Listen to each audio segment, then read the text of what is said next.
তো ভালো করে যদি আমরা দেখি তাহলে দেখব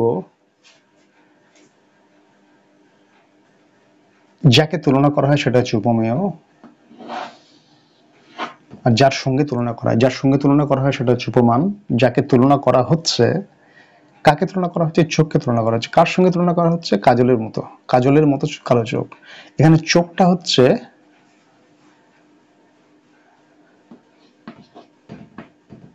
যাকে তুলনা করা হয় সেটা হচ্ছে উপমেয়, আর যার সঙ্গে তুলনা করা সেটা হচ্ছে উপমান। তাহলে এটা হচ্ছে যাকে তুলনা করা হচ্ছে, এখানে চোখকে তুলনা করা হচ্ছে। চোখকে কার সঙ্গে তুলনা করা হচ্ছে? কাজলের মতো। চোখটা কেমন কালো?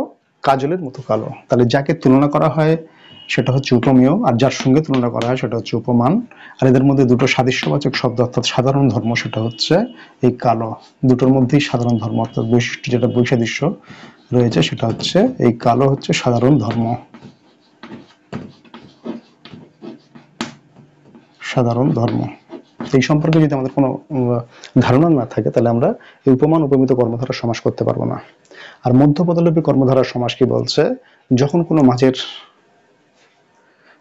কোনো মাঝের পদ লুপ্ত হবে, সমসমান পদের মধ্যে যখন থাকে, সমসমান পদগুলির মধ্যে যখন সমাসবদ্ধ পদে নিয়ে আসা যায়, তখন যদি দেখা যায় যে কোনো মাঝখানের পদ লুপ্ত হয় তখন তাকে বলে মধ্যপদলোপী কর্মধারা। যেমন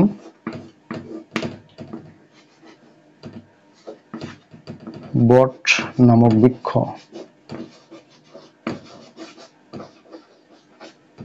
সমান সমান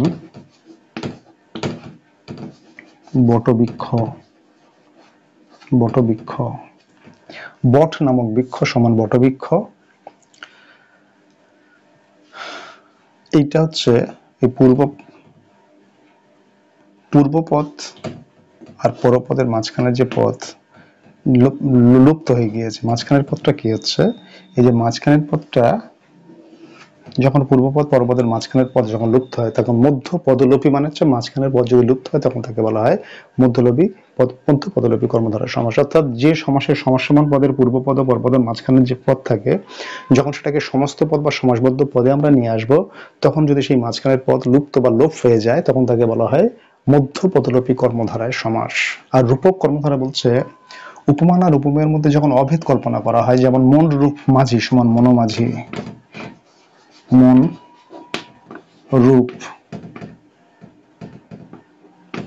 রূপ মাঝি সমান মনোমাঝি। মনের মতো মনের রূপ মাঝি মানে মন আর মাঝির মধ্যে অভেদ কল্পনা করা হচ্ছে। দুটোকে অভেদ মানে তাদের মধ্যে ভেদ করা হয় না, তারা একই কেন্দ্রভূত করে দেওয়া হচ্ছে। তো একটাই মন আর রূপকে অভিন্ন, এক এবং অভিন্ন মানে একত্রিত করা হচ্ছে। তো মন রূপ মাঝি মানে মনের মতো যখন মাঝি হয় সেটা হচ্ছে মনোমাঝি। তাহলে যখন তাদের মধ্যে অভেদ কল্পনা করা হয় তখন তাকে বলা হয় রূপক কর্মধারয় সমাস। তো যদি আমরা কর্মধারয় সমাসের শ্রেণীবিভাগ সম্পর্কে আমাদের যে প্রাথমিক আলোচনা আমরা আশা করি বুঝতে পেরেছি, যে সাধারণ কর্মধারয় সমাস হচ্ছে যে সমাসের সমসমান পদ দুটির মধ্যে একটা পূর্বপদ বিশেষ হতে পারে, পরপদ বিশেষ হতে পারে, অথবা পূর্বপদ বিশেষ হতে পারে, পরপদ বিশেষ হতে পারে, বা পূর্বপদ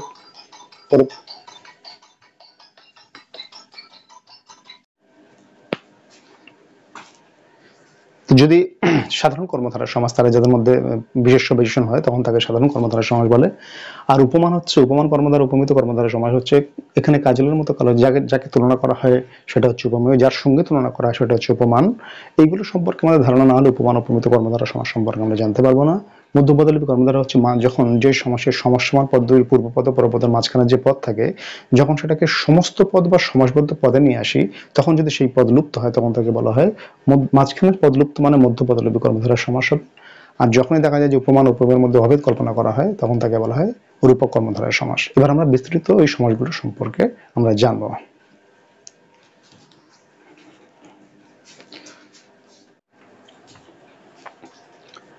তো কর্মধারয় সমাস যে আমরা আলোচনা করছিলাম, এই কর্মধারয় সমাসের শ্রেণীবিভাগ যে আলোচনা করছিলাম, সেই কর্মধারয় সমাসকে মূলত 5টি প্রধান শ্রেণীতে ভাগ করা হয়। একটা হচ্ছে সাধারণ কর্মধারয় সমাস, উপমান কর্মধারয় সমাস, উপমিত কর্মধারয় সমাস, মধ্যপদলোপী কর্মধারয় সমাস আর রূপক কর্মধারয় সমাস।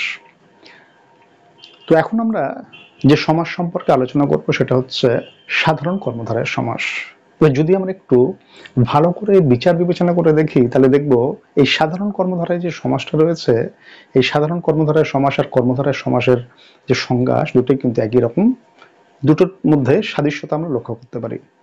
আমরা কর্মধারয় সমাস যেটা বলেছিলাম যে সমাসের সমসমান পদ দুটির মধ্যে পূর্বপদটি বিশেষণ এবং পরপদটি বিশেষ্য, কিংবা যদি উভয় পদই বিশেষ্য হয় অথবা বিশেষণ হয় তখন তাকে বলবো সাধারণ কর্মধারয় সমাস। এবার সাধারণ কর্মধারয় সমাসের মূলত তিনটি প্রধান শ্রেণীতে ভাগ করা হয়, মানে তিনটি প্রধান গুরুত্বপূর্ণ দিকে ভাগ করা হয়। তার মধ্যে একটা হচ্ছে যে এই সাধারণ কর্মধারয় সমাসের ক্ষেত্রে সমসমান পদ দুটির একটা বিশেষণ হয়, অন্যটা বিশেষ্য হয়। সমসমান পদ দুটি কোনটা সমসমান? এগুলো হচ্ছে সমসমান পদ, যে পদের সমাস হয় তাদের প্রত্যেকটিকে সমসমান পদ বলে। তার মধ্যে এটা হচ্ছে পূর্বপদ, এটা হচ্ছে পরপদ। এটা কি? পূর্বপদ আর এটা হচ্ছে পরপদ। যে পদের সমাস হয় তাদের প্রত্যেকটিকে সমসমান পদ বলে। এটা পূর্বপদ, এটা পরপদ, এগুলো দুটোই হচ্ছে সমসমান পদ। এবার এই সমসমান পদে যদি আমরা ভালো করে দেখি, চোরা যে বালি, এই বালিটা কেমন বালি? চোরা বালি। বালির বৈশিষ্ট্য বা গুণ বোঝাচ্ছে, সেটা জন্য বলা হচ্ছে। তাহলে সমসমান পদ দুটির একটা বিশেষণ, এটা কিন্তু বিশেষণ, এটা বিশেষণ, আর অপরটি বিশেষ্য, এটা হচ্ছে বালি, বস্তুর নাম, তাই এটা হচ্ছে বিশেষ্য। আরেকটা যদি পূর্ণ যে চন্দ্র, চন্দ্রটা কেমন? পূর্ণ মানে পরিপূর্ণ, এটার গুণ বোঝাচ্ছে, এটা হচ্ছে বিশেষণ, এটা পূর্বপদ, আর চাঁদ তো নাম বোঝায়, এটা হচ্ছে বিশেষ্য। ভালো করে আমরা যদি দেখি এই সমসমান পদ দুটির একটা বিশেষণ অন্যটা বিশেষ্য, তাহলে এর প্রথম যে ভাগ সাধারণ কর্মধারয় সমাসের, সেটা হচ্ছে একটা বিশেষ্য সমসমান পদ দুটির মধ্যে পূর্বপদ বিশেষণ হয়, পরপদ বিশেষ্য। এখানে পূর্বপদ বিশেষণ হয়েছে, এখানে পূর্বপদ বিশেষণ হয়েছে, পরপদ বিশেষ্য, পরপদ বিশেষ্য। এরপরে আমরা দেখবো দ্বিতীয় ভাগটি। এই সমসমান পদ সাধারণ কর্মধারয় সমাসের দ্বিতীয় যে ভাগটা রয়েছে সেটা হচ্ছে যে সমসমান পদ দুটি যখন উভয় পদই বিশেষ্য, অর্থাৎ পূর্বপদ বিশেষ্য হবে, পরপদ বিশেষ্য যদি হয় তখন সেটাও সাধারণ কর্মধারয় সমাসের মধ্যে রয়েছে। যেমন যদি আমরা ভালো করে দেখি যে যিনি রাজা তিনি বাদশাহ, এটা সাধারণত এই দুটো হচ্ছে সমসমান পদ, এটা পূর্বপদ, এটা হচ্ছে পরপদ। এই পরপদ, এই পূর্বপদটাও বিশেষ্য,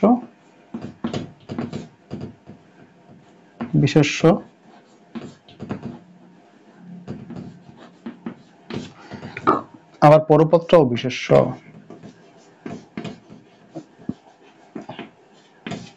তাহলে যে সমাসের সমসমান পদ্ধতির পূর্বপদ বিশেষ্য, যে সমসমান পদ্ধতির উভয় পদই বিশেষ্য। আবার এটা যদি দেখি যে নাবিক সেই দস্যু, এই নাবিক দস্যু দুটি হচ্ছে বিশেষ্য, পূর্বপদ পরপদ উভয় পদই বিশেষ্য। পূর্বপদ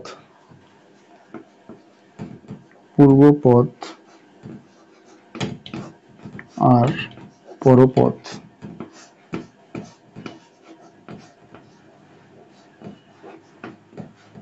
এই উভয় পদই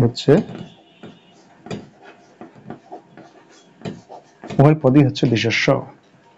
তবে দ্বিতীয় ভাগটা দেখলাম সমসমান পদ দুটির উভয় পদই। সমসমান পদ দুটি কোনটি? এটা একটা সমসমান পদ, এটা একটা সমসমান পদ, এটা পূর্বপদ, এটা পরপদ। এই পূর্বপদটাও বিশেষ্য, পরপদও বিশেষ্য। এটা পূর্বপদ, এটা পরপদ, পূর্বপদ বিশেষ্য, পরপদ বিশেষ্য। এরপর আমরা দেখবো তৃতীয় যে ভাগটা রয়েছে সেটা আমরা দেখব।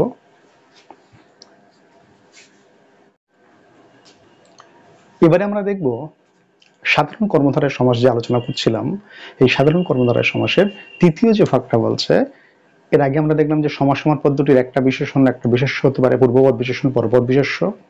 পরবর্তী যে ভাগটা দেখেছিলাম সেটা হচ্ছে সমসমান পদ দুটির উভয় পদই বিশেষ্য। আর এবার আমরা দেখব এই সমসমান পদ দুটির উভয় পদই যদি বিশেষণ হয়, সাধারণ কর্মধারয় সমাসের তৃতীয় ভাগ অর্থাৎ শেষ ভাগ। এবারে যে উভয় পদই বিশেষণ আমরা কি করে বুঝবো? যেমন সুস্থ তেমন সবল, পূর্বপদ পরপদের উভয় পদই হচ্ছে বিশেষণ, উভয় পদই হচ্ছে বিশেষণ।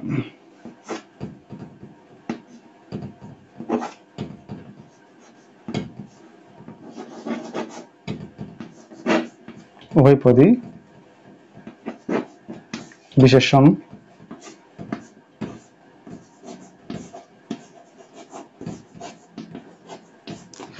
যেমন সুস্থ তেমন সবল, সেটা হচ্ছে সুস্থ সবল, এই দুটো পদই পূর্বপদ পরপদ উভয়পদী বিশেষণ। একরকম ভাবে কাঁচা অথচ মিঠা, এই পূর্বপদ এই পরপদ এই দুটি হচ্ছে বিশেষণ, দুটি হচ্ছে বিশেষণ। সমাসসম পদ দুটির উভয় পদই যখন বিশেষণ হয় তৃতীয় ভাগের, এখানে দুটো পদই কিন্তু দুটো পদই বিশেষণ হয়েছে। আবার পরবর্তী থেকে যা কঠোর তাই কমন, এটাও দুটো পদই বিশেষণ হয়েছে।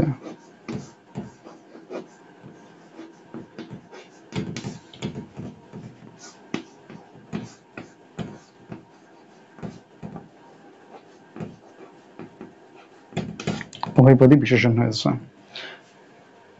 তো সমসম পদের উভয়পদী বিশেষণ, তাহলে এখানে পূর্বপদ বিশেষণ হয়েছে পরপদী উভয়পদী বিশেষণ। আবার এখানে পূর্বপদের দ্বিতীয় উদাহরণ যদি আমরা লক্ষ্য করি, তাহলে কাঁচা অথচ মিঠা, যেমন সুস্থ তেমন সবলের এই সুস্থ বিশেষণ, পরপদ সবল দুটি বিশেষণ। দ্বিতীয় উদাহরণ যদি আমরা দেখি, এটা পূর্বপদ কাঁচা বিশেষণ, পরপদ মিঠা বিশেষণ, যা কঠোর তাই কোমল, কঠোর হচ্ছে বিশেষণ, কোমল হচ্ছে বিশেষণ। এরপর আমরা দেখব পরবর্তী যে শ্রেণীবিভাগ রয়েছে সেই শ্রেণীবিভাগ সম্পর্কে। কর্মধারয় সমাসের শ্রেণীবিভাগের আরো দুটি শ্রেণীবিভাগ আমরা দেখব, উপমান কর্মধারয় সমাস আর উপমিত কর্মধারয় সমাস। এখন প্রশ্ন হচ্ছে, এই যে উপমান আর উপমিত কর্মধারয় সমাস, এই দুটি সমাস আমরা যে একসঙ্গে আলোচনা করবার মূল কারণ সে বিষয়ে আমরা পরে বলবো। মূলত এই উপমান কর্মধারয় সমাস আর উপমিত কর্মধারয় সমাসের যে সংজ্ঞা এখানে দেওয়া রয়েছে, সেই সংজ্ঞা আমাদের বোধগম্য হবে না, মানে আমরা বুঝতে পারবো না। এখন যদি প্রশ্ন করি যে কেন আমরা এই যে সংজ্ঞাটা এখানে দেওয়া রয়েছে, এই উপমান কর্মধারয় সমাস আর উপমিত কর্মধারয় সমাসটাকে কেন আমরা বুঝতে পারবো না, তার কতগুলো কারণ রয়েছে। এখন যদি একটা কোনো বিষয় সম্পর্কে আমরা আলোচনা করতে যাই এবং সেই বিষয়ের গভীরে যদি আমরা না যেতে পারি, তাহলে আমরা সেই বিষয় সম্পর্কে আমাদের পরিপূর্ণ ধারণা গড়ে উঠবে না। এখন উপমান কর্মধারয় সমাস আর উপমিত কর্মধারয় সমাস সম্পর্কে আমরা যদি বুঝতে যাই, তো প্রথমে আমাদের জানা প্রয়োজন উপমান বলতে কি বোঝাচ্ছে, উপমিত বলতে কি বোঝাচ্ছে। এখন উপমান আর উপমিত সম্পর্কে যদি আমাদের ধারণা পরিষ্কার না হয়, তাহলে আমরা উপমান কর্মধারয় সমাস সম্পর্কে বুঝতে পারবো না, আর উপমিত কর্মধারয় সমাস সম্পর্কে বুঝতে পারবো না। তাহলে উপমান আর উপমিত কর্মধারয় সমাস সম্পর্কে জানবার আগে, এই সংজ্ঞা সম্পর্কে জানার আগে আমাদেরকে এই উপমান উপমিত কর্মধারয় সমাসের ব্যাখ্যাটা একবার তবু আমরা সংজ্ঞাটা দেখে নিই, তারপর আমরা আলোচনা করবো বিস্তারিত। উপমান কর্মধারয় সমাস বলছে যে উপমানবাচক পূর্বপদের সঙ্গে সাধারণ ধর্মবাচক উত্তরপদ, বা এটাকে উত্তরপদ না পরপদও বলা যেতে পারে। তাহলে উপমানবাচক পূর্বপদ, অর্থাৎ পূর্বপদ হবে উপমানবাচক, তার সঙ্গে সাধারণ ধর্মবাচক পরপদের সমাস হলে তাকে বলছে উপমান কর্মধারয় সমাস। আবার যদি আমরা পরবর্তী স্টেপে চলে আসি, তৃতীয় যে ভাগটা উপমিত কর্মধারয় সমাস কি বলছে, এখানে আবার বলছে উপমেয়বাচক পূর্বপদের সঙ্গে উপমানবাচক পূর্বপদের সমাস হলে তাকে উপমিত কর্মধারয় সমাস বলে। তা সত্যি করে বলতে গেলে কি, নতুন একজন শিক্ষার্থী যিনি মানে যে শিখছে, তার ক্ষেত্রে যদি বলি, তো আমি কিছুক্ষণের জন্য যদি ধরে নিই আমি নতুন শিক্ষার্থী, তাহলে আমার কিন্তু কোনো কিছুই আমার কাছে পরিষ্কার হয়ে উঠলো না। কি বলতে চাইছে উপমান কর্মধারয় সমাস, কি বলতে চাইছে উপমিত কর্মধারয় সমাস, কি বলতে চাইছে, কোনো কনসেপ্ট কি আমাদের কাছে পরিষ্কার হতে পেরেছে না। যদি জিজ্ঞাসা করা হয় অ্যাজ এ নতুন শিক্ষার্থী হিসেবে, তাহলে আমি বলবো যে না, একদমই কিছু বুঝতে পারিনি। কারণ কি, কারণ উপমান কি আমি জানি না, উপমেয় কি আমি জানি না, উপমিত কি জানি না, সাধারণ ধর্মবাচক পথ বা শব্দ কোনটা সেটা যদি আমরা জানি না, তাহলে আমরা কি করে বুঝবো এই উপমানবাচক কর্মধারায় উপমান কর্মধারয় সমাস আর উপমিত কর্মধারয় সমাস। তাহলে এইটা জানার জন্য আমাদের প্রথমে যে কনসেপ্টটাকে জানা প্রয়োজন, এই উপমান উপমেয় উপমিত সাধারণ ধর্ম এগুলো সম্পর্কে আমাদের জানা প্রয়োজন। তো আমরা প্রথমে আমরা দেখে নেবো, এখানে একটা পদ আমরা এর একটা বাক্য লিখেছি যে কাজলের মতো কালো চোখ। ভালো করে আমরা বুঝবো আগে, তাহলে আমাদের উপমান আর উপমিত কর্মধারয় সমাস সম্পর্কে আমাদের ধারণা পরিষ্কার হবে। তো কাজলের মতো কালো চোখ, এখানে কার মতো চোখ, কাজলের মতো চোখ।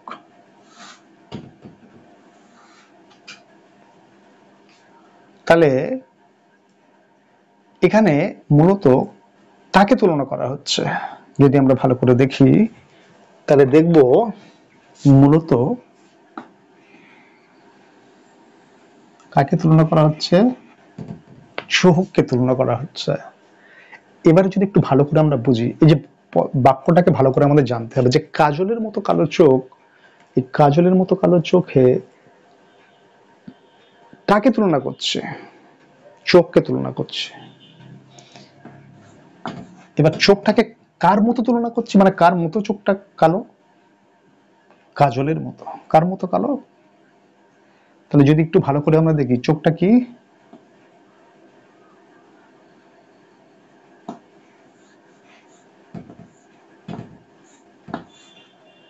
কাকে তুলনা করছি সাদৃশ্য,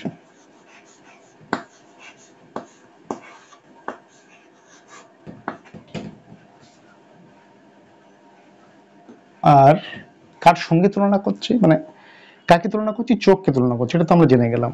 এবার কার সঙ্গে তুলনা করছি? কাজলের, মানে কাজলের সঙ্গে তুলনা করছি। কাজলের মতো তো চোখটা, চোখটা কার মতো কালো? কাজলের মতো কালো। তাহলে এই কাজলের মতো কালো,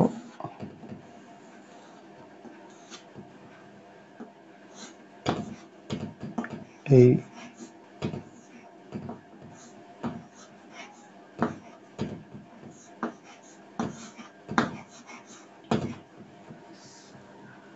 কার সঙ্গে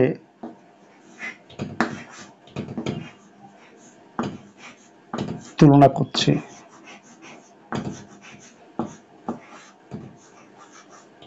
এখন আমরা এই উপমান কর্মধারয় সমাস, শুভকৃত কর্মধারয় সমাসকে আমরা কিছুক্ষণের জন্য ভুলে যাই। এই সম্পর্কে আমাদের জানার এখন প্রয়োজন নেই। আমাদের এর আগে এই বিষয়টা যদি আমরা ক্লিয়ার বা পরিষ্কার করতে পারি, তাহলে উপমান কর্মধারয় আর উপমিত কর্মধারয় সম্পর্কে আমাদের ধারণা পরিষ্কার হবে।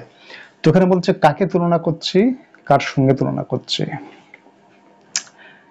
এইবারে এই দুটোর মধ্যে সাধারণ ধর্ম, মানে দুটোর মধ্যে যে বৈশিষ্ট্য মতো, এদের দুজনের মধ্যে কমন বৈশিষ্ট্য কি, মানে কার মতো করে হতে বলছি, কেমন কালোটা? দুজনেরই সাধারণ ধর্ম হচ্ছে কালো, দুজনেরই সাধারণ ধর্ম হচ্ছে কালো।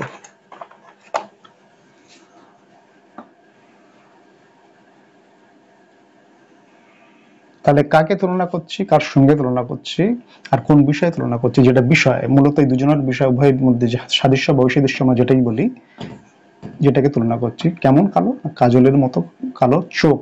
চোখটাকে তুলনা করছি কাজলের সাথে, কেমন না সেটার মধ্যে সাধারণ ধর্ম, যেটা তুলনা করা হচ্ছে তাদের মধ্যে কমন যে বৈশিষ্ট্য, মানে কেমন সাদৃশ্যবাচক যে ধর্ম, সাধারণ ধর্ম বলছি, এটাকে আমরা বলছি কালোটা হচ্ছে সাধারণ ধর্ম।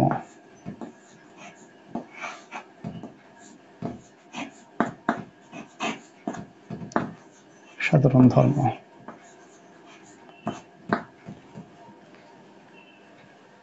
আশা করি এই বাক্যটার মধ্যে দিয়ে আমাদের কনসেপ্ট ক্লিয়ার হয়। এখন কিন্তু বাকি রয়েছে, বাট যেটা আমি বোঝাতে চেয়েছি সেটা বোঝা যাচ্ছে কিনা আমাদেরকে জানা প্রয়োজন। এই কাজলের মতো কালো চোখ, তাহলে মূলত কাকে তুলনা করতে চাইছি আমরা? চোখকে তুলনা করতে চাইছি। কার সাথে তুলনা করতে চাইছি, মানে কেমন কালো সেটা? কাজলের মতো কালো। তাহলে যাকে তুলনা করছি, কাকে তুলনা করছি? এবার এটাকে আমরা যদি মূল পর্যায়ে নিয়ে আসি, তাহলে হবে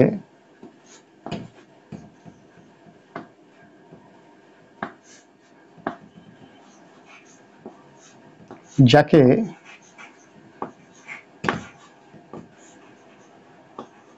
তুলনা করছি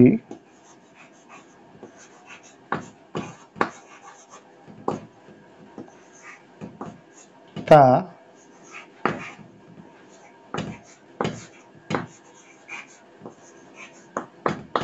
যাকে তুলনা করছি তা উপমেয়, যার সঙ্গে তুলনা করছি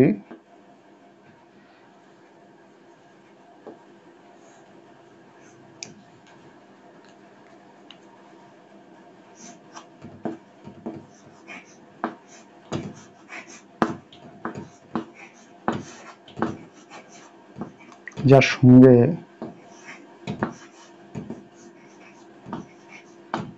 তুলনা করছি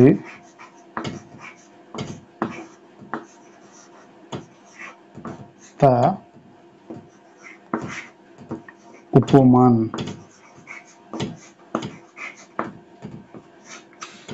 যাকে তুলনা করছি, যার সঙ্গে তুলনা করছি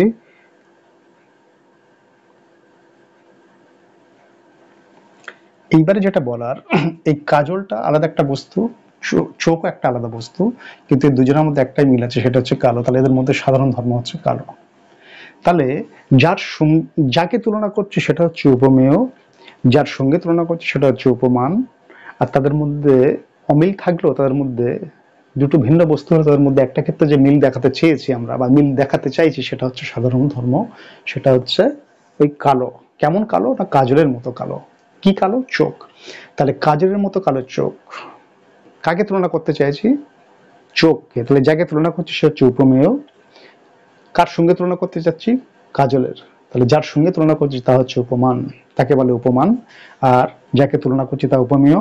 আর তাদের মধ্যে সাধারণ ধর্ম হচ্ছে এই কালো।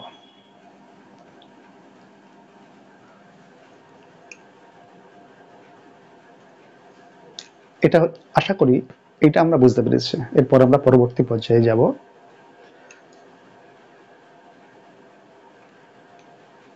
যদি রক্তের মতো রাঙা জবা, এটাকে যদি আবার অন্যভাবে দেখি, এটাকে যদি আরেকটা অন্য উদাহরণের মাধ্যমে,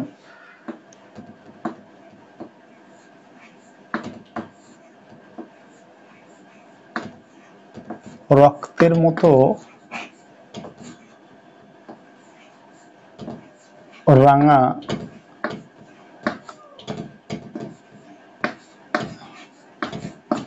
রক্তের মতো রাঙা জবা, যদি এই বাক্যটাকেও ভালো করে দেখি, তাহলে এখানে কাকে তুলনা করছি? জবাকে তুলনা করছি। কার সাথে তুলনা করছি? রক্তের সাথে তুলনা করছি। কেমন? তাদের দুজনের মধ্যে রক্ত একটা আলাদা বস্তু, জবা একটা আলাদা বস্তু, কিন্তু দুজনের মধ্যে একটাই মিল। দুটো বস্তু ভিন্ন হলে তাদের মধ্যে একটা মিল আমরা দেখাতে চেয়েছি, সেটা হচ্ছে রাঙা। তাহলে এখানে যেটা বলার, এইটা হলো যাকে তুলনা করছি সেটা হচ্ছে উপমেয়। তাহলে জবা হচ্ছে উপমেয়। এই জবা যাকে তুলনা করছি সেটা হচ্ছে উপমেয়, জবা উপমেয়। যার সঙ্গে তুলনা করছি সেটা হচ্ছে উপমান, তাহলে রক্ত হচ্ছে উপমান। উপমান, এটা হচ্ছে উপমেয়। আর এদের মধ্যে সাধারণ ধর্ম, দুজনের দুটো রক্ত একটা ভিন্ন বস্তু, জবা একটা আলাদা বস্তু, কিন্তু এদের মধ্যে একটা ক্ষেত্রে আমরা মিল দেখাতে চেয়েছি, যেটা সেটা হচ্ছে তাদের মধ্যে রাঙা। তাহলে সাধারণ ধর্ম, এটা হচ্ছে সাধারণ ধর্ম।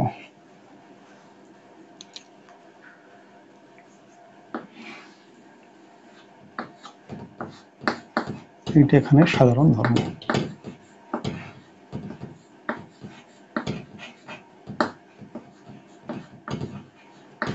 সাধারণ ধর্ম।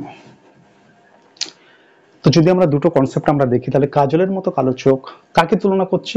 চোখকে তুলনা করছি। কার সঙ্গে তুলনা করছে? কাজলের সাথে তুলনা করছি। একই রকম ভাবে রক্তের মতো রাঙা জবা, কাকে তুলনা করছি? জবাকে তুলনা করছি। জবাকে তুলনা করছি। তাহলে যাকে তুলনা করছি সেটা হচ্ছে উপমেয়, যার সঙ্গে তুলনা করছি সেটা হচ্ছে উপমান। তাহলে এখানে কার সঙ্গে তুলনা করছি? রক্তের সাথে, রক্ত হচ্ছে উপমান। আর এদের মধ্যে সাধারণ ধর্ম হচ্ছে রাঙা।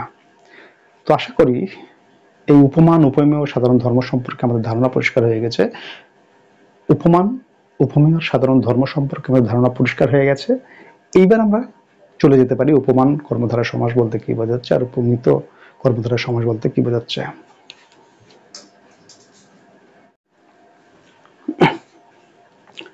তো এই যে বাক্যটার মধ্য দিয়ে, বাক্য দুটির মধ্য দিয়ে যদি আমরা উপমান, উপমেয়, সাধারণ ধর্ম সম্পর্কে যদি আমাদের কনসেপ্ট ধারণা ক্লিয়ার হয়ে থাকে, এবার আমরা দেখব উপমান কর্মধারা সমাস বলতে কি বোঝাচ্ছে আর উপমিত কর্মধারা সমাস বলতে কি বোঝাচ্ছে। তো উপমান কর্মধারা সমাস হচ্ছে উপমান বাচক পূর্বপদ। ভালো করে আমাদের বুঝতে হবে, উপমান বাচক মানে যেটা উপমান, সেই বাচক পূর্বপদ মানে হচ্ছে আগের পদের সঙ্গে যদি সাধারণ ধর্মবাচক উত্তর পদের সমাস হয়, সাধারণ ধর্মবাচক উত্তর পদের সমাস হলে তাকে বলে উপমান কর্মধারয় সমাস। তাহলে নিশ্চয়ই আমরা বুঝতে পারছি, একটা হবে কি উপমাবাচক, তার মানে যেটা উপমান, উপমানবাচক। তাহলে উপমান কোনটা? যাকে তুলনা করা হয় সেটা হচ্ছে উপমেয়, যার সঙ্গে তুলনা করা সেটা হচ্ছে উপমান। আর তাদের মধ্যে দুটো ভিন্ন বস্তু হলে তাদের মধ্যে যদি একটা ক্ষেত্রে মিল বা সাদৃশ্য দেখতে পাই সেটা হচ্ছে সাধারণ ধর্ম। তা বলছে উপমানবাচক পূর্বপদ, তাহলে পূর্বপদ মানে আগের পদ যদি উপমানবাচক পদ হয়, তার সঙ্গে যদি সাধারণ ধর্মবাচক উত্তর পদের সমাস হয়, তাহলে সেটাকে আমরা বলবো উপমান কর্মধারয় সমাস। এটাকে উপমান বলছে, কাজলের মতো কালো চোখ, এটা উপমেয় বলছে। এখানে কিন্তু উপমেয় চাইনি, প্রথমটাই বলছে উপমেয় চাইনি। তখন তাহলে এখানে হচ্ছে পূর্বপদ এরকম উপমান থাকতে হবে, আর পরপদ যেটা থাকবে সেটা হচ্ছে উত্তরপদ বা পরপদ, সেটা হচ্ছে এরকম সাধারণ ধর্ম থাকতে হবে। যদি আমরা আর একটা উদাহরণের সাহায্যে দেখি, আমরা এই চিড়ের মতো চ্যাপ্টা, চিড়ের মতো চ্যাপ্টা, তাহলে বলেছিলাম যে যাকে তুলনা করা হয়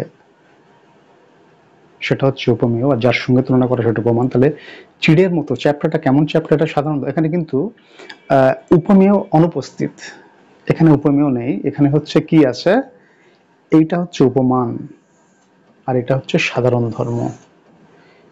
চিড়ের মতো চ্যাপ্টা, এই চ্যাপ্টা হচ্ছে সাধারণ ধর্ম, মানে দুটো ভিন্ন বস্তুর মধ্যে যে কমন মিল বা সাধারণ মিল থাকে সেটাকে বলা হয় তো সাধারণ ধর্ম। তো এই চ্যাপ্টা হচ্ছে সাধারণ ধর্ম, কিন্তু এবং যার সঙ্গে তুলনা করা হয়, তাহলে এই চিড়ের সঙ্গে তুলনা করা হচ্ছে কেমন চ্যাপ্টা, চিড়ের মতো, চিড়ে যেমন চ্যাপ্টা থাকে তেমন চ্যাপ্টা।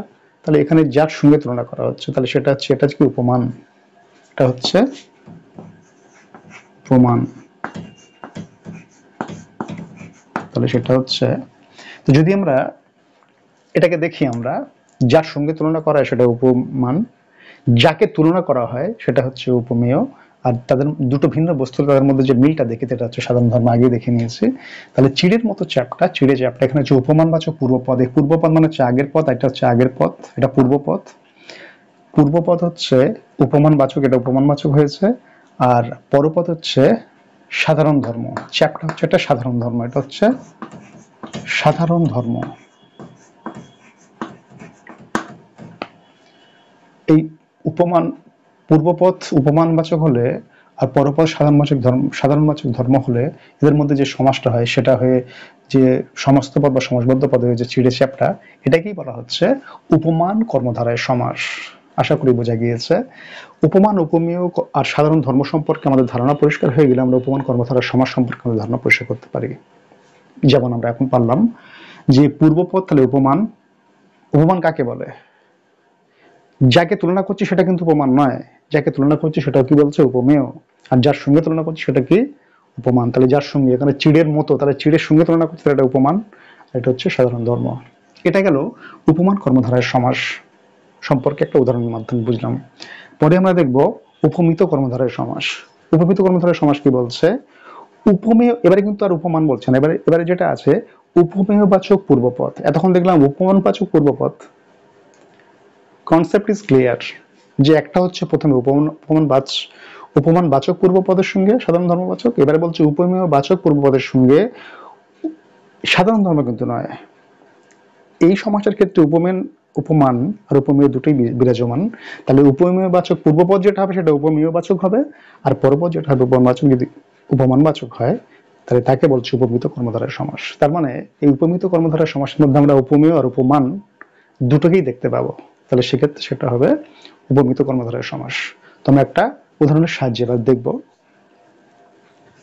তো উপমেয়বাচক পূর্বপদের সঙ্গে যদি উপমানবাচক পরপদের সমাস হয় তাকে বলছে উপমিত কর্মধারায় সমাস। তো মুখ চন্দ্রের ন্যায়, ভালো করে যদি আমরা দেখি, যেখানে কিন্তু পূর্বপদ, এখানে চন্দ্রের মতো মুখ, মুখটা কার সঙ্গে, এখানে যাকে তুলনা করা হয় সেটা উপমেয়, তাহলে কাকে তুলনা করছে, মুখকে তুলনা করা হচ্ছে, এই মুখটাকে তুলনা করা হচ্ছে বলে এটা হচ্ছে, মুখ হচ্ছে উপমেয়, যাকে তুলনা করা হয় কি বলে, যাকে তুলনা করা তা উপমেয়, তাহলে মুখকে তুলনা করছি, এটা উপমেয়, উপমেয়। যার সঙ্গে তুলনা করি, কার সঙ্গে তুলনা করি, চন্দ্রের সঙ্গে তুলনা করি, তাহলে চন্দ্র হচ্ছে উপমান, চন্দ্র হচ্ছে উপমান, উপমান। তাহলে যাকে তুলনা করা হয় সেটা হচ্ছে উপমেয়, যার সঙ্গে তুলনা উপমান, এটা পূর্বপদ উপমেয়, পরপদ উপমান যদি হয় তাহলে সেটাকে বলা হচ্ছে উপমিত কর্মধারায় সমাস। আরো কিছু উদাহরণের সাহায্যে আমরা এটা কনসেপ্ট সম্পর্কে আরো পরিষ্কার ধারণা আমরা তৈরি করব। তো আমরা যদি উপমিত কর্মধারায় সমাসে যে উদাহরণটা দেখলাম, মুখ চন্দ্রের ন্যায়, তাহলে যাকে তুলনা করা হয় সেটা আমরা বলেছিলাম কি, যাকে তুলনা করা সেটা উপমেয়, যার সঙ্গে তুলনা করা সেটা হচ্ছে উপমান। তা মুখকে কার সঙ্গে, চন্দ্রের মতো, চন্দ্রের সঙ্গে তুলনা করা হচ্ছে, কাকে তুলনা করা হচ্ছে, মুখকে, যাকে তুলনা করা সেটা উপমেয়, আর যার সঙ্গে তুলনা করছে সেটা উপমান। তাহলে পূর্বপদ হচ্ছে উপমেয় হবে আর পরপদ হচ্ছে উপমান। কিন্তু কিছু কিছু ক্ষেত্রে উপমিত কর্মধারয় সমাসের কিছু কিছু ক্ষেত্রে তার ব্যতিক্রম দেখা যায়। যেমন এখানে সিংহের ন্যায় শিশু সমান সিংহ শিশু, সিংহ শিশু, আর চাঁদের ন্যায় বদন সমান চাঁদ বদন, চাঁদের ন্যায় বদন সমান চাঁদ বদন। এখানে যদি আমরা ভালো করে লক্ষ্য করি তাহলে দেখবো আমরা সিংহের ন্যায় শিশু মানে এখানে শিশুকে সিংহের সঙ্গে তুলনা করা হচ্ছে। তাহলে কাকে তুলনা করা হচ্ছে? শিশুর সাথে। তাহলে এই ক্ষেত্রে কিন্তু উপমেয় কিন্তু পরপদে বসেছে, যার সঙ্গে তুলনা করা হয় সেটা হচ্ছে উপমান। তো এই ক্ষেত্রে উপমান কিন্তু পূর্বপদ মানে আগের পদে বসেছে। একই রকম ভাবে চাঁদের ন্যায় বদন মানে বদন মানে মুখ। তো এই যে বদনটা, মুখটাকে কার সঙ্গে তুলনা করা হচ্ছে? কাকে তুলনা করা হচ্ছে? মুখকে। তাহলে এটা হচ্ছে উপমেয়। আর কার সঙ্গে তুলনা করা সেটা হচ্ছে উপমান। চাঁদ কিন্তু উপমান। এই দুটিও উপমিত কর্মধারয় সমাসের উদাহরণ, কিন্তু এখানে কিন্তু তার ব্যতিক্রম লক্ষ্য করা গিয়েছে। এখানে যেটা বলেছিল যে উভয়বাচক পূর্বপদের সঙ্গে উপমানবাচক পরপদের সমাস হলে তাকে উপমিত কর্মধারয় বলে, কিন্তু এখানে দেখা যাচ্ছে যে পূর্বপদ কিন্তু উপমান হয়েছে যেখানে উপমেয় হওয়ার কথা। তাহলে উপমিত কর্মধারয় কখনো কখনো হতে পারে কি যে পূর্বপদটা উপমেয় না হয় উপমান হতে পারে, আর পরপদটা উপমানের পরিবর্তে উপমেয় হতে পারে। তাহলেও সেক্ষেত্রে সেটাকে উপমিত কর্মধারয় সমাস বলে। তাহলে আশা করি এই উপমান কর্মধারায় উপমিত কর্মধারয় সমাসের সম্পর্কে আমাদের ধারণা পরিষ্কার হয়েছে। আমরা দুই একটা উদাহরণ আমরা জাস্ট দেখে এই উপমান উপমিত কর্মধারা সম্পর্কে আমাদের বাকি কনসেপ্টটাকে পুরোপুরিভাবে ক্লিয়ার। তো এই উপমান উপমেয়, আশা করি উপমান কর্মধারয় সমাস সম্পর্কে, উপমিত কর্মধারয় সমাস সম্পর্কে, উপমান উপমেয় সাধারণ ধর্ম সম্পর্কে আমাদের ধারণা পরিষ্কার হওয়ার ফলে উপমান কর্মধারয় সমাস, উপমিত কর্মধারয় সমাস এবং সেগুলোর উদাহরণের সাহায্যে আমরা উপমান উপমিত কর্মধারয় সমাস সম্পর্কে আমাদের ধারণা পরিষ্কার করতে পেরেছি। এরপর আমরা চলে যাব পরবর্তী শ্রেণী বিভাগে।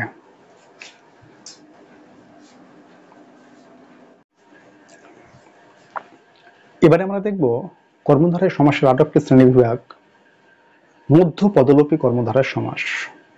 তো মধ্য পদলোপী কর্মধারয় সমাস সম্পর্কে জানবার আগে আমাদের জানা প্রয়োজন যে মধ্য পদলোপী কর্মধারয় সমাস বলতে কি বোঝাচ্ছে। এখন মধ্য পদলোপী কর্মধারায় এই যে পদগুলো রয়েছে এই পদের মধ্যে আমরা এই সমাসের অর্থ আমরা পরিষ্কার করতে পারবো। মধ্য পদলোপী মানে মধ্য মানে মাঝখানে, পদ মানে পদ, লোপী মানে লোপ পায়। তাহলে মাঝখানের পদ যদি লোপ পায় তখন তাকে আমরা বলবো মধ্য পদলোপী কর্মধারয় সমাস। অর্থাৎ যদি একাধিক পদ থাকে এবং সেই পদের মধ্যে ধরো এই একটা পদ আর এই একটা পদ, তাহলে এই একটা পদ আর এই একটা পদের মাঝখানে যে পদটা আছে সেই পদটা যদি সেখান থেকে লোপ পেয়ে যায় বা হারিয়ে যায় তখন তাকে আমরা বলবো মধ্য পদলোপী কর্মধারয় সমাস। তো দেখে নিই আমরা কি বলছে, যে কর্মধারয় সমাসে ব্যাসবাক্যের মধ্যস্থিত মানে ব্যাসবাক্য, আমরা যদি সমাসবদ্ধ পদকে ব্যাখ্যা করলে যে বাক্যাংশ পাওয়া যায় তাকে বলে ব্যাসবাক্য বা বিগ্রহ বাক্য। তো সেই ব্যাসবাক্যের মধ্যস্থিত মানে মাঝখানে, মধ্যস্থিত মানে মাঝখানে অবস্থিত। এই যে মধ্যস্থিত, এই মধ্যস্থিত মানে হচ্ছে মাঝখানে অবস্থিত যদি কোনো পদ সমাসবদ্ধ পদে যখন যায় তখন যদি লোপ পেয়ে যায়, অর্থাৎ ব্যাসবাক্যে সেই পদটা রয়েছে, ব্যাসবাক্যে সেই পদ রয়েছে কিন্তু যখন সেটা সমাসবদ্ধ পদে যাচ্ছে তখন সেই মাঝখানের পদটা লোপ পেয়ে যাচ্ছে, তখন তাকে আমরা বলবো মধ্য পদলোপী কর্মধারয় সমাস। আমরা একবার দেখে নিই, আরেকবার বলি, যে কর্মধারয় সমাসে ব্যাসবাক্যের মধ্যস্থিত পদ সমাসবদ্ধ পদে যখন লোপ পায় তখন তাকে বলছে মধ্য পদলোপী কর্মধারয় সমাস।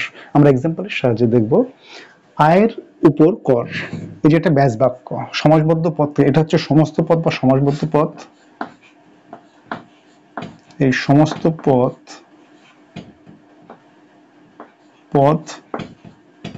বা এটাকে আবার সমাসবদ্ধ পদ বলি আমরা, সমাসবদ্ধ পদ। তাহলে সমস্ত পদ আবার সমাসবদ্ধ পদও বলা হয়। তো বলছে যে কর্মধারয়ের সময় ব্যাসবাক্যের মধ্যস্থিত, তাহলে এটা হচ্ছে ব্যাসবাক্য বা বিগ্রহ বাক্য, আয়ের উপর কর, এই ব্যাস বাক্যের মধ্যস্থিত পদ, এই একটা পদ, এই একটা পদ আর এই একটা পদ, তারপরে এই পদটা তো মাঝখানে অবস্থিত, এটা কোথায় আছে? তাহলে এটা সমস্ত পদ বা সমাসবদ্ধ পদ, একটা ব্যাস বাক্য বা বিগ্রহ বাক্য। তো ব্যাস বাক্য বা বিগ্রহ বাক্যের মধ্যস্থিত পদ মানে মাঝখানে অবস্থিত। এইটা, এই পদ আর এই পদের মাঝখানে এটা অবস্থিত না অবস্থিত নয়? অবশ্যই অবস্থিত। তাহলে বলছে যে কর্মধারয় সমাসে এই ব্যাস বাক্যে এটাকে পুরো বলছি ব্যাস বাক্য, এটা পুরো হচ্ছে ব্যাস বাক্য। ব্যাস বাক্যের মধ্যস্থিত পদ যদি সমস্ত পদ বা সমাসবদ্ধ যদি আসে, এই সমাসবদ্ধ পদে, তাহলে যে কর্মধারায় সমাসে ব্যাস বাক্যের মধ্যস্থিত পদ সমস্ত পদ বা সমাসবদ্ধ পদে যখন আসে, তখন যদি লোপ পেয়ে যায় মাঝখানের পদটা, তখন তাকে বলবো মধ্যপদলোপী কর্মধারায় সমাস। একই রকম ভাবে ছায়া প্রধান তরু, এই ছায়া তরু, এটা প্রধানটা হচ্ছে মধ্যস্থিত পদ, মধ্যস্থিত পদ, এই মধ্যস্থিত পদটা লোপ পেয়ে যাচ্ছে। যখন সমস্ত পদ বা সমাসবদ্ধে আসছে, তখন দেখছি যে ছায়া প্রধান তরু থেকে প্রধান যে মধ্যস্থিত পদ এটা লোপ পেয়েছে বলে এটাকে বলা হচ্ছে মধ্য পদলোপী কর্মধারয় সমাস। তাহলে যে কর্মধারয় সমাসে ব্যাস বাক্যের মধ্যস্থিত পদ যখন সমস্ত পদ বা সমাসবদ্ধ পদে নিয়ে আসি, তখন যদি লোপ পায়, তখন তাকে বলে মধ্য পদলোপী কর্মধারয় সমাস। আশা করি আমরা পরিষ্কার বুঝতে পেরেছি যে যে কর্মধারয় সমাসে, যে কর্মধারয় সমাসে ব্যাস বাক্যের মধ্যস্থিত পদ যখন সমস্ত পদ বা সমাসবদ্ধ পদে আসে, তখন সেটি সেই মধ্যস্থিত বা মাঝখানে অবস্থিত পদটা যদি লোপ পায়, তখন তাকে বলে মধ্য পদলোপী কর্মধারয় সমাস। আশা করি মধ্য পদলোপী কর্মধারয় সমাস সম্পর্কে আমাদের ধারণা পরিষ্কার করতে পেরেছি। এরপর আমরা চলে যাব পরবর্তী সমাজের শ্রেণী বিভাগে। তো এবার আমরা দেখব কর্মধারয় সমাসে আরো একটা শ্রেণীবিভাগ, রূপক কর্মধারয় সমাস। পূর্বপদ যদি উপমেয় বাচক পূর্বপদ হয় আর উপমান বাচক যদি পরপদের সহিত পরস্পরের অভেদ কল্পনা করা হয়, তখন তাকে বলে রূপক কর্মধারয়, মানে একটা অপরের সঙ্গে অভিন্ন। দেশ রূপ মাতৃকা, পূর্বপদ উপমেয়, পরপদ হচ্ছে উপমান, এবং তারা একে অপরের সাথে